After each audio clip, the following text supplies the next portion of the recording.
tongue-in-cheek joke is that players don't really want PvP, but like to be on a PvP realm for the old school prestige. I'm gonna tell you why all of this is bullshit, and the reason it's all bullshit is because of layers. It's because of layers. I don't know what they think of you, but it's not good. It's not good. I want to deep dive this guy real quick for you, because he's on Twitter. All right, I want to show you this guy. He's a senior game producer for World of Warcraft. Senior game producer. So this guy's at the top when it comes to game design for WoW. All right. Now note in his bio how it says occasional server. Occasional server, which, as you'll see as we go through some of his tweets, what he means by that is he doesn't work on the server. He doesn't work on the servers at all. What he does is he goes to the server guys and he interjects his own shitty ideas. And since he's the senior game producer, he just pretends like the people working there aren't gonna just give him more sway when he says something because of his position. He seems to pretend like his ideas are just so good. That's why people go with them. So much so that now he can put occasional server into his bio. He can increase his resume a little bit because of water cooler talk with the server guys down the hall. Now he's got it in his fucking bio. Let me show you this. All right? Here's a big tweet he made. So being sassy aside, thought I'd fill in the blanks on why PvP realms in WoW always without fail slowly drift into mono faction pseudo PvE realms and why war mode ultimately happened instead. The tongue-in-cheek joke is that players don't really want PvP, but like to be on a PvP realm for that old school prestige. This guy actually believes that. This guy actually fucking believes that, dude. So let me just correct this first off. I thought I'd fill in the blanks on why PvP realms in WoW always without fail slowly drift into mono faction pseudo PvE realm. So first off, he starts out by making a claim, a claim that he presents as a fact, which is that PvP realms always become mono fact. Okay, we know that's not true. Obulus exists. The entire time it stayed 50-50. On retail they have Emerald Dream. It has always stayed 50-50. Private server. There's not a single private server that's imbalanced, and they are all PvP servers. None of them are imbalanced. They all stay around 50-50. Those aren't even run by billion-dollar companies. So starting off with this tweet, we can already say that this claim that he's making is false. It's not true. So everything that he's about to say is bullshit. And we know that from the first fucking sentence. All right? So keep that in mind and let's continue. The tongue-in-cheek joke is that players don't really want PvP. Players don't really want PvP, but like to be on a PvP realm for that old school prestige. So now we understand why this guy made that joke or was being a dick when he announced the realm merge, dude. Now we know why he was being a dick. When he said, sorry, your 100% Horde Alliance realm isn't PvP realm, let's stop pretending. Warning, there are actually two factions on this PvP realm, beware. We can see where this sass came from. It came from the idea that within the offices, they think that you're just some ego like thing, dude. They just think that you are like, I don't know what they think of you, but it's not good. It's not good. They're joking. Oh, we're just joking around. Yeah, those guys, they don't even want a PvP. They're just egoing, checking themselves, you know, they're trying to be cool. The tongue-in-cheek joke is that players don't really want PvP, but like to be on a PvP realm for the old school prestige. Maybe for some, but most no. They just wanted to play with enough people of their faction to do the content they wanted. The slide towards mono faction starts right at the birth of a realm. When we relaunched Classic, most of the PvP realms landed somewhere around a 45-55 split. Some realms pro-Horde, some pro-Alliance. That's decently balanced at a glance, but also the seeds of their eventual destruction. So right away, he points out that when they open the realms, immediately they land, you know, 50-50, 60-40, somewhere like that. You know what I mean? Which, okay. Huh, that's interesting. That's something interesting to think about. When you give the players a choice to just go in from zero, it automatically splits. What does that tell you, guys? What does that tell you? That tells you that instinctually there's already kind of a 50-50 split of Horde and Alliance players in the world, right? So how does he explain how this turns into a mono-faction pseudo-PvE realm? Which again, we know that that doesn't always happen. Generally, no one wants to be the underdog, even with a 45-55 split. That's a few extra guilds that the opposing side will always be able to field. Even world PvP engagement is generally just ever so slightly lopsided against you if you're on the 45% side. What is this guy talking about, dude? What is this guy talking about? Every world PvP engagement is generally just ever so slightly lopsided against you if you're on the 45% side. Hey guys, when I was just playing on the 99.7% Alliance to 0.3% Horde server, was every world PvP engagement ever so slightly lopsided against me? I mean, conceptually, at any point, I guess, yeah, someone could have flown by and jumped in, I guess. The fights were easy. Like, what are you talking about, dude? These people still got creamed. This guy's saying, there's a 50-50, 55-45 server. If you're on the 45 side, you're going to feel it in every single fight you have. Every single fight you have, you're going to feel that 5% difference. Then tell me, why didn't I feel that 99.7% difference every single time? It made it more fun, dude. It made it more fun to be on the 0.3% side. Everything this guy's saying is a fucking joke. Let's continue, though. What we saw is that on these servers, there were usually cornerstone guilds that held up their sides. PvP army, you know that one guild is able to break through and actually let your faction raid Molten Core that night. What is this guy talking about, dude? Oh yeah, if you're on the 45% side, then you're not even going to be able to raid because they're just going to hold down the entrance the whole fucking time.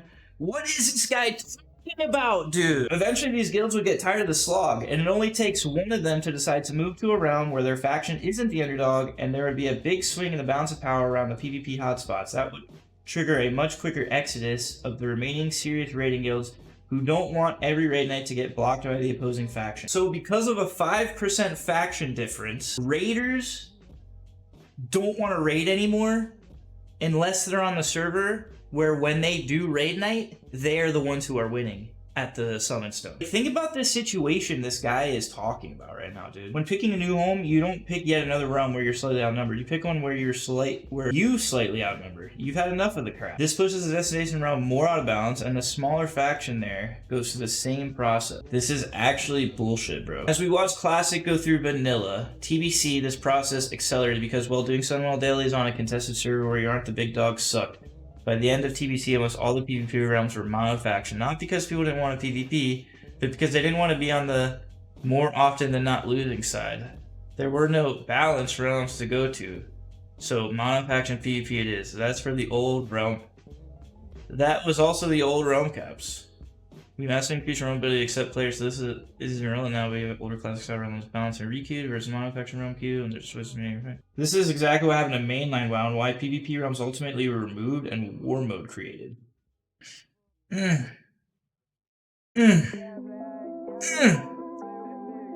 my god. This is so dumb, dude.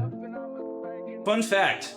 War mode, we totally made the same mistake too. At launch, we knew that overall Horde players generally participate in PvP more than Alliance, so we knew that it was likely more Horde and Alliance would opt into War mode. They wanted to make sure that each War mode chart had some... Just think about it like... Yeah, I'm the guild leader. Hey guys, did you hear from the guild leader that we're moving? We're moving realms. Did you hear from the guild leader, guys? We're moving realms. Why are we moving realms? Oh, because, you know, on raid night, when we... You know how the other faction is 5% more than us? And on raid night when we go to the summon stone and like we fight and like we lose every single time? Yeah, that's why we're moving. It's like, really? How many times does that actually realistically happen? How many times does that actually realistically happen? He's painting this picture as if there's just like slaughtering happening, dude. Which is so funny because again, Benediction was just 99.7% Alliance with 0.3% Horde. I was playing on the 0.3% Horde, and I was going to raid entrances to fight Alliance. because it was funny. Dude, like, I don't understand. This is so dumb. All this PvP mono-faction realm stuff is why, for Seasons of Discovery, we took our first stab at forced faction balance. It worked out stupidly well for how basic the system was at its heart, so we did it again for Anniversary, and will likely be the norm for all classic flavored PvP realms going forward. By preventing one faction from becoming notably the underdog, it stops the slow drain, and then route as one faction starts getting bodied constantly. It's not perfect, but it had great results. Yeah, see, I'm going to tell you why all of this is bullshit, and the reason it's all bullshit is because of layers. It's because of layers. So what happens with layers, as I've told you guys many times, when you're on a 50-50 server that has a bunch of layers, it tends to put more people from your own faction onto the layer. And another thing is it puts people that are in your group or in your raid on the same layer. So when it's raid night, and you get an entire raid of guildies to go to the raid area all in one zone, and it's going to put you all into that one layer. And now since there's a whole raid of people in that one layer, it's not going to put that many other people, right? And since you're all one faction, it's going to try to put some other faction people in that layer with you. But it's not going to put an entire raid of other faction people in there with you, because that would be too many people for that layer. So what ends up happening is you have an entire raid of people in one layer, in one zone, and then to fill out the rest of the layer, it puts a few other faction people, but not enough to ever be able to counter your raid. So what happens is it appears that one faction is always dominating the raid entrance, when actually it's just layers. If they had no layers at all and just let everybody be able to go to the same spot and see each other, then you would have these raid entrance world PvP battles that would get so fucking large, people would be talking about them a decade from now, dude.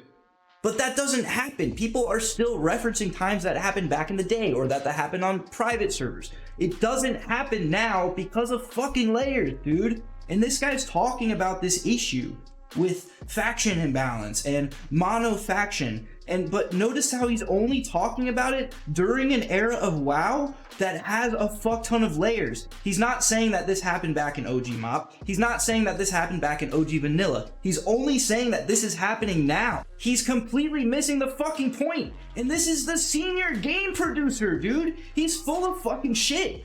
He's full of shit, dude. Oh my god, dude. How does nobody else see this, dude? Yeah, we're a little bit pilled here, my friend. Yeah, this guy is senile. It's like all the stuff is making sense in his mind because he's missing the main fucking point, which is layers. It's like they're not allowed to think about it or something. It's like, it's just, oh, layer? Like, that's just a part of the game no matter what. This is a massively multiplayer online role-playing game, MMORPG. When I was playing this shit as a kid, all I could think about was how much cooler it would be in the future when the internet was better, when server technology was better, when computer technology was better. We're gonna have these huge worlds of, you know, player-driven builds and like economies and shit going on. It's gonna be insane. But instead we just have layers. We have fucking little GTA 5 30-person lobbies in every zone that you go to. Like, that's so dumb, dude. That's not MMO. That's anti-MMO. That's literally anti-MMO. And these people are talking about these issues that are occurring because of layers, but they're talking about it as if it's the player's fault. He keeps mentioning how it's because you don't want to be the side that's getting crushed all the time. You don't want to be the side that's getting crushed all the time. Players want to play on PvP realms because of the old school prestige. He keeps talking about it like it's the player's fault. Like the players have this like ego that they're not even aware of, where they're just trying to like flex and be cool and be the winner all the time. And it's like, bro, I fucking exist. I'm playing on the 0.3% population server, purposely making myself an underdog for the challenge and coming out on top, and it's awesome. And you're getting rid of that. You're getting rid of that, and you're blaming it all on like the players. Like it's so obviously layers. It's so obviously layers, dude. And the fact that there isn't cross-realm grouping, like it's all these other issues, but they don't even mention it at all. Senior game producer. And going back to, again, what I said earlier, occasional server. Yeah, this is what this guy's whole knowledge of servers summed up for us just last week. Thank you for that. I'm so glad we could see your qualifications right in the open on your Twitter feed. It's clear that you're retarded, dude. This is the senior game producer, man. That's what I mean. It's like, what is going on, bro? These guys, they're too close to like the numbers. They're too close to like the specs. They're too far from the actual boots on the ground who are feeling the repercussions of all this. And there's also just too much noise anyways, you know? Like, as soon as he announced this merge, everyone was like, merge? Yeah, without reading any of what was actually occurring. If they had, they'd be like, wait a minute, can we get a merge but not like this, please? Like, there's just too much noise, you know? Like, Payo finally talking about layers now, after I've been screaming about it for years into the void, and now people are suddenly like, layers. Next major expansion feature is housing with neighborhoods of 90 people. Oh boy. See, that's what I'm talking about, bro. Layers is just a fundamental part of WoW now. That's why they don't ever talk about it or give it any mind. I don't know if you guys remember back in I could probably find this. Wintergrass, Wrath of the Lich King Classic, Blueprint. They essentially said in here that we don't know how layers work anymore. This is when they announced that Classic Lich King wouldn't have traditional Wintergrass. They had to put it in a queue, like a BG. Now I play on a Lich King private server, and Wintergrass is one of the best parts because you can just be in Wintergrass when the battle starts and it just like pulls you in.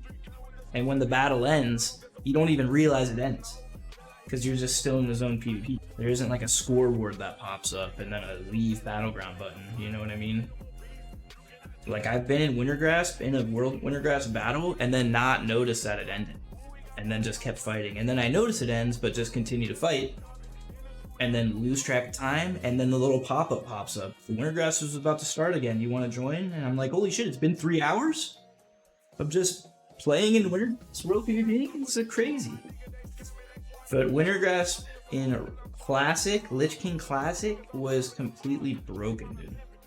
As part of my ongoing development for Wrath of the Lich King Classic, we've been hard at work on Battle for Wintergrass and wanted to take time to go over our plan for this content. We have had a lot to talk about in this article, but we wanted to start off by saying that Battle for Wintergrass will be available as an instanced battleground similar to Alterac Valley. This was not a deliberate design choice. Note how they say this was not deliberate. Which is to say, we didn't want to do this, but we didn't know what else to do. This was not a deliberate design choice so much as a necessary change due to the nature of WoW Classic and the way that our realms function. Too long didn't read. Layers are just built in, and we don't know how to get 200 people into one zone without it breaking the game. So we have to make it a battleground. And the worst part about them making it a battleground is the way that Wintergrass is supposed to function is only one faction on your server is supposed to be able to win it at a time. And then that faction owns the base for 3 hours. But since they made it an instanced BG, what happens is you can have an alliance player on one server and then you can have a horde player on the same server, both queue for it from the BG menu, both get into different Wintergrasps, and then both win their respective Wintergrasp. What would happen then? Who owns the base then? A Horde and an Alliance player both won Wintergrasp during the same 3-hour period. Who owns it? Well, as they go on to say in this article, both factions own it. Both factions. Both factions own it. Nope. So pretty much every single 3-hour period of Wintergrasp, both factions would own it. Now, how does that work? Well, how that works is when you fly towards the base, it puts you in a shard where your faction owns it. So if you are a Horde and you're an Alliance player and you're flying towards the base together and you're about to intersect to get into a crazy world PvP battle with each other, that's not going to happen. Because as the Alliance flies in, it's going to shard out and they're going to disappear and go into an Alliance-owned base. And the Horde is going to shard out and go into a Horde-owned base. And they're not going to see each other at all. There's not going to be any world PvP. On the Lich King private server that I still play on, going into Wintergrasp in between BGs, or in between it happening, and just standing on those walls and sniping people out is one of the funnest things. And it's impossible to do on Lich King Classic because every faction owned it because of the way that it was a battle. Like, it's so dumb. Wintergrass will still exist as a PvP zone in Lich King and will largely function just as it is outside the times when battles were underway. Dude, this is so dumb because people aren't there. Wintergrass will still exist as an outdoor PvP zone, but that's the thing is, traditionally Wintergrass doesn't force you away when the battle's done. OG Wintergrass keeps you there when the battle's done. It doesn't even tell you that the battle's over. So you could see how when the battle would end, and you would just like get ported back to Alaran, why would you fly back to Wintergrass when World PvP, you know? It was like, when this happened, dude, I was like, oh wow, no way. They announced this right before Lich King came out, too. I was like, oh wow. Decisions made. Let me just read this one section, because this is where they're like, oops. Put simply, the battle for Wintergrass as it existed in 2008 is fundamentally incompatible with layers. There they do, they say it right there. Oh my god, this is literally like NASA, bro. This is literally like NASA. We had the technology to go to the moon, but we just don't anymore. We just don't have the technology anymore. We have the technology to cremate 2,000 bodies a day, but we just don't anymore. We just don't have it anymore. We had the technology to have Battle for Wintergrass. Private servers still do to this day. But we, billion-dollar company, it's fundamentally incompatible with layers. Okay, so turn layers off then, right? That seems like the most obvious thing. Turn layers off for Wintergrass, right? Behind the scene, like, okay, obviously, like, here's what I think happened, right? Somebody who made layers and servers and designed that technology got fired during those huge layoffs, and now there's just a bunch of people who are like working with the scaffolding of this system that's been implemented on the servers, but they're not fully aware of how it works because the guy who implemented it is long gone. You know what I mean? It's like they just fire the actual genius who puts it in the game and can actually turn it off or like fine tune it, and just bring in the underpaid Indian dude, and they're like, yeah, make it work. It's like, sorry, do not redeem Wintergrass. We're making it a BG. Okay. Like, that's such a duct tape fix, dude. That's such a duct tape fix. That's such a shoddy fix for $1 billion a year company. To be like, ooh, private servers are still running Wintergrass, but we can't because of layers, so we're just gonna make it a BG. We're just gonna make it a BG. We're just gonna make it a BG, guys. Is that cool? Alright. It's like, dude, what? That's really the best idea? And this was back when Lich King Classic was out. This was a few years ago, guys. Like, we have not been in good hands for a long time. Yeah, feels bad, man. Alright, well, thanks for coming to my TED Talk. Thanks for listening to my podcast. Thanks for reading my personal blog. Yay. So yeah, foibles. That guy, dude, he's the one who made this new blue post about the realm merges. Let's see what's happening. We've been reading the feedback, and we have some things we'd love to try and clarify, as well as some updates on a few things we were doing to make this as frictionless as we can within the time constraints we have. Just make it a little techie in places, and introduce you to some terms you've never heard before, but it's all an effort to help explain some of our moves. Alright, so this is the same guy whose tweet we were just reading. Okay, so keep that in mind. Oh my god, dude. Already, he's kind of low-key, like, get some terms you never heard before. But we're trying to help you. We're trying to help you. Alright? It's like, dude, they love this guy, dude. What the heck are connected realms? In no particular order. Dude, he's writing like a Redditor. What the heck are connected realms? If you're joining us for the first time, you may have missed when we performed realm connections in mainline World of Warcraft and also in vanilla era. Connected realms are a way for us to join realms in such a way that players on multiple realms can exist in the same physical space. They can raid together, join each other, guilds, everything. Players on connected realm will see a Bob's realm amends to their name. The world donating which realm they're from. These are weird things. This is a surname. Wow. Why aren't you just doing connected realms with our existing realms? What's the point of these new realms? Great question. We mentioned before that connected realms would be the ideal solve here, but that is just not a possibility for us. In full transparency mode, the reason is time. Connected realms is a massive endeavor for us. It's something we've done 3 times in mod's history. It's a massive task that involves a ton of bespoke work for our database engineers and usually months of QA testing as we go through rounds of internal test connection, data validation. It's one of the most expensive in terms of raw man hours things we've ever done, so while it does solve the problem of not having to move characters and guild yourself, this is a massive chunk of work that the server team cannot pick up as we are very busy with the largest, most database heavy feature in WoW's history. A low player housing.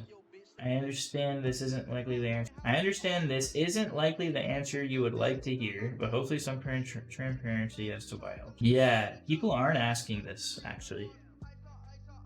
I don't know if you know that, but people actually aren't asking this. So how can you connect these new realms then? Connecting realms to players is one thing.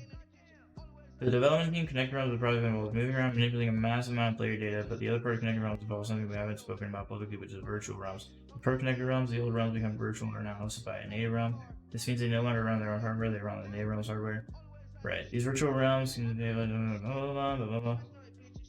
Right. Solve this issue, the players lose their character name during the realm consolidation process by using multiple new virtual realms. You can choose to connect to a realm like state, giving players the empty realm with no block player.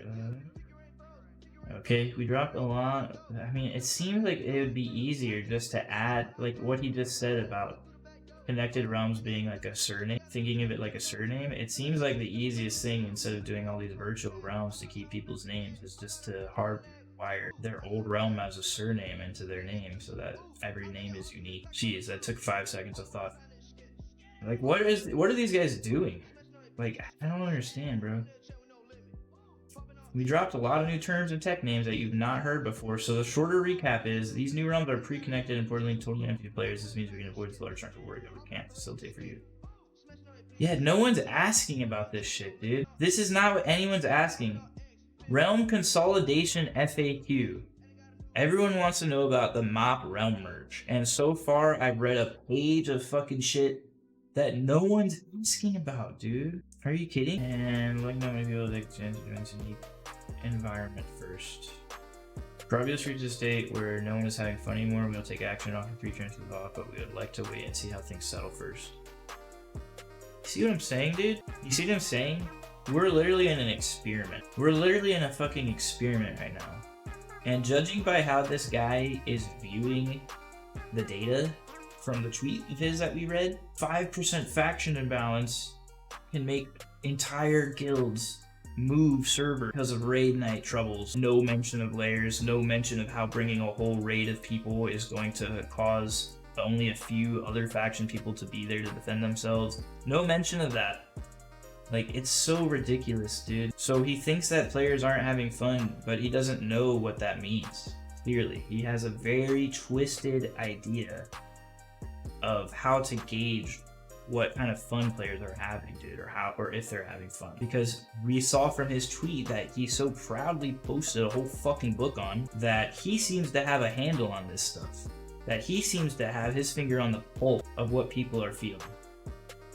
So the fact that now he is in charge of deciding what even happens to the realm that we're being forced to move on to see if people have fun first, bro, like, do you really want to be like, I'm pulling the fucking strings? Do you really want this guy to be your puppet master? Recreating a guild is incredibly painful and expensive with bank tabs. We definitely feel that we're going to make some temporary changes to try and make transition a little bit painful. Removed achievement requirements for heirlooms. Removed achievement requirements for purchasing the banner. Removed achievement requirements for purchasing the 8th bank tab. Removed reputation requirements. Temporarily reduced costs for guild bank tabs. We are not able to find a solution to persistent guild achievements through characters that move in the time available. Hopefully, removing some of the requirements of some of the players' powers cosmetics or tests them the most painful. That's so dumb, dude. That's so dumb. Yeah, the fact that everyone's guilds are getting reset with their guild achievements, having to remake them, having to move everything from the bank. Like, all of this, again, didn't need to happen. None of this needed to happen. And now the solution is that they're just removing achievement requirements? Are you fucking kidding me, dude? So now the guilds